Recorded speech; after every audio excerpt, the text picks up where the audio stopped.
Money truck thief.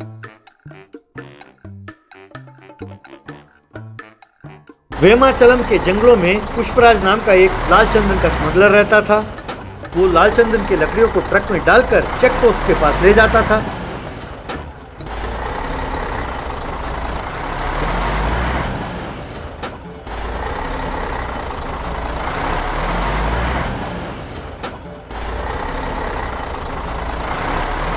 वो check post पे खड़े पुलिस वालों को पैसे देता था।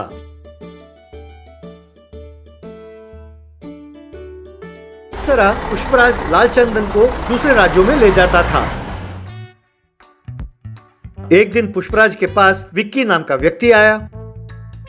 भाई, आपने मेरा नाम तो सुना ही होगा। मैं विक्रम हूँ उर्फ विक्की भाई। मैं भी तुम्हारी तरह बड़ा स्मगलर हूँ, लेकिन मैं पैसों का स्मगलिंग करता हूँ। यानी जो ब्लैक मनी बड़े बड़े लोगों के पास है, उन्हें मैं उनके कहे हुए पते पर पहुँचा देता हूँ। लालचंदन ले जाने के लिए जो कमीशन तुम्हें मिलता है, उससे 4 गुना कमीशन मुझे इन पैसों को ले जाने के लिए मिलता है। आजकल सीबीआई की नजरें मुझ पर टिकी हैं। अगर मैं हेलीकॉप्टर में भी पैसे ले जाऊँ तो वो मुझे पकड़ लेते हैं। कई दिनों से मेरी निगाहें तुम पर हैं। तुमने पुलिस को अच्छी तरह अपने काबू में रखा है और लालचंदन को स्मगल कर रहे हो। इसलिए हम दोनों एक सौदा कर लेते हैं। तुम अब से करेंसी को चेक पोस्ट के पार करा दो। मुझे जो कमीशन मिलता है, मैं तुम्हें उसमें आधा दूंगा।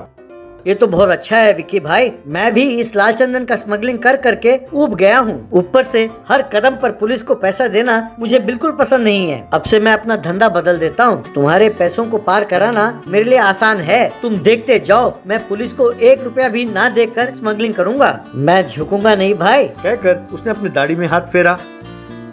इस तरह पुष्पराज जो पैसे विक्की भाई देता था, उन्हें मामूली लकड़ी के अंदर छुपाने लगा। फिर उन लकड़ियों को चेक पोस्ट पार कराने लगा। पुलिस वालों से, साहब, मैंने लालचंदन का स्मगलिंग करना छोड़ दिया है। ये साधारण लकड़ियां हैं। इनको पार कराने के लिए आपको रिश्वत देने की मुझे कोई जरूरत नहीं है। ये एकदम लीगल बिजनेस है।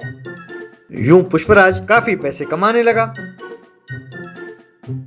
वेमाचलम चेकपोस्ट पर एक नया सीआई आया, जिसका नाम था भगावत एसआई शेखावत से। मैं बहुत स्ट्रिक्ट ऑफिसर हूँ। ऊपर के अधिकारियों को ये शक है कि आप लोग पुष्पराज से रिश्वत लेकर उसे छोड़ देते हैं, इसीलिए मुझे यहाँ पर स्पेशल ड्यूटी पर भेजा है। अब से आप लोगों की दाल नहीं गलने वाली। उस लालचंदन के स्मगलर पुष्पराज को मैं रंगे हाथ पकड़ूंगा।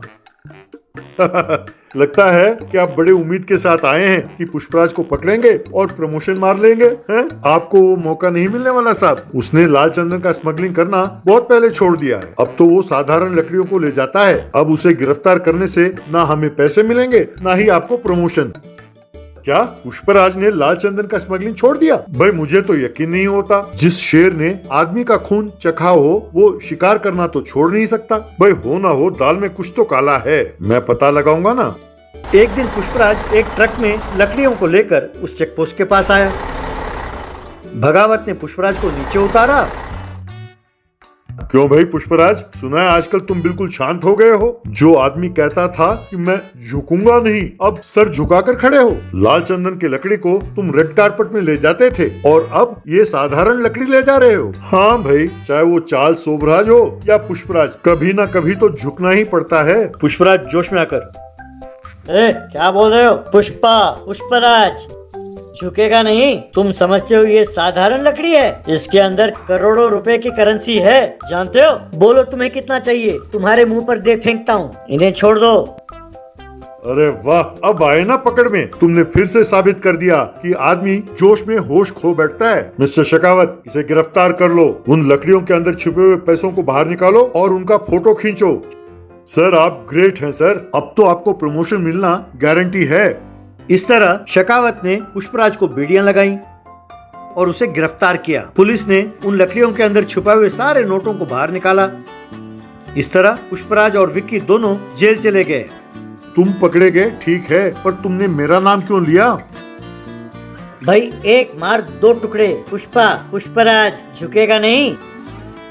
अरे, मैंने तेरे साथ हाथ जोड़कर बेवकूफी की, सजा तो मिलेगी ही, कहकर सिर पीटने लगा। Log bridge tractor rescue.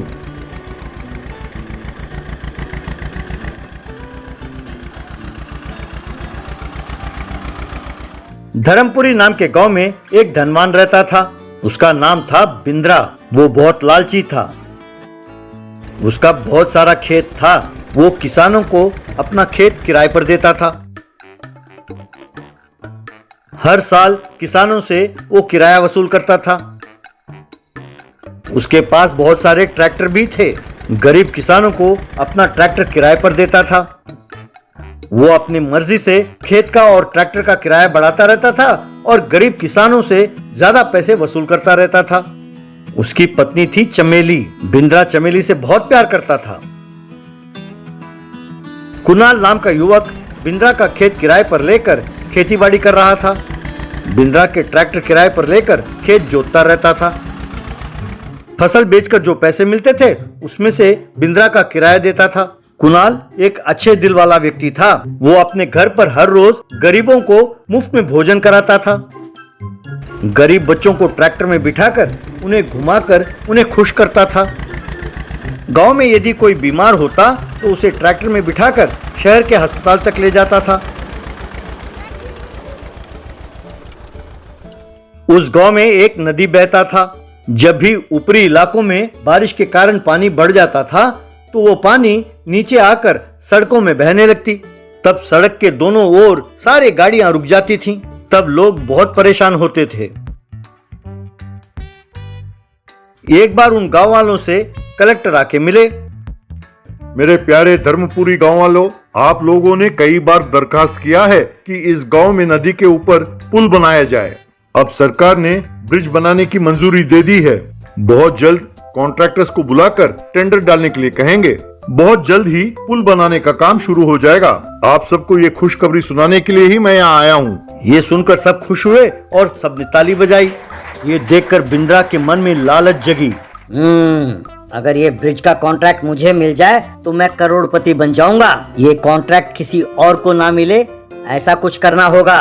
यूं सोचकर अगले दिन जाकर कलेक्टर से मिला और एक सूटकेस भरकर पैसे उन्हें रिश्वत के तौर पर दिया। उनसे उसने फरियाद किया कि कॉन्ट्रैक्टर उसी को दिया जाए। अरे बिंद्रा साहब, आप बड़े व्यक्ति हैं। अब आपको मना करने की हिम्मत मुझ में तो है नहीं। मैं जैसा कहता हूँ आप वैसा कीजिए। आप बस इतना ख्याल रखिए कि कोई और कॉन्ट्रैक्टर टेंडर डालने ना आए। आप अपने ही लोगों से कई डमी टेंडर डलवाएं, तब मैं ऐसा कुछ करूंगा कि वो कॉन्ट्रैक्ट आपको ही मिले। यूं बिंद्रा को ही वो कॉन्ट्रैक्ट मिला। एक दिन कलेक्टर ने वो पैसे वाले सूटकेस बिंद्रा को सौंपा।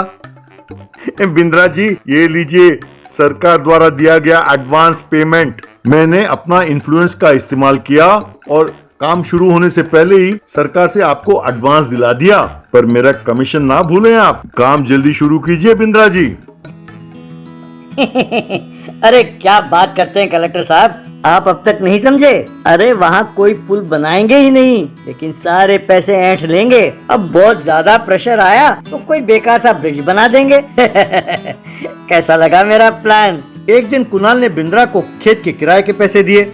बिंद्रा जी, आप हर रोज खेत का किराया और ट्रैक्टर का किराया बढ़ाते जा रहे हैं, फिर भी ये गरीब किसान कुछ नहीं कहते। पर जब हम सबको पता चला कि आपने ही वो पुल बनाने का कॉन्ट्रैक्ट लिया है तो सबको चिंता होने लगी है। कृपा करके इस मामले में आप हमारे साथ अन्याय ना करें। अगर आपने नदी के ऊपर पुल बनाया तो हमें ही नहीं, आपको भी उसमें लाभ होगा। कृपा करके वो पुल जरूर बनाएं। तब बिंद्रा ने उसे जोर से लात मारा तो वो उछलकर दूर जा गिरा। क्यों रे गरीब कमबख्त, अब तू मुझे बताएगा कि क्या अच्छा है क्या बुरा? वहाँ कोई पुल वुल नहीं बनने वाला। जो करना हो, जिसे कहना हो जाकर कहो। तब बेचारा कुणाल वहाँ से चला गया। एक बार बिंद्रा की पत्नी को एक सांप ने डस दिया। वो बेहोश होकर नीचे गिर गई।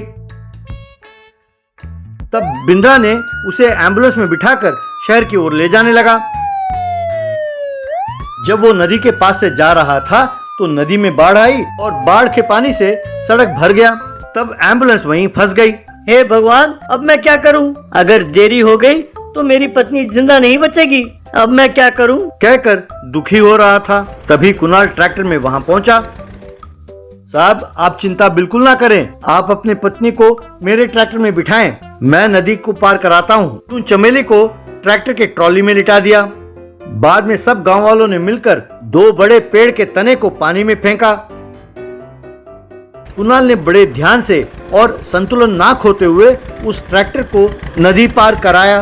ट्रैक्टर में बैठा बिंद्रा बहुत परेशान था। आखिरकार ट्रैक्टर पुल को पार कर गया। ये देखकर गांव वालों ने खुशी से ताली बजाई।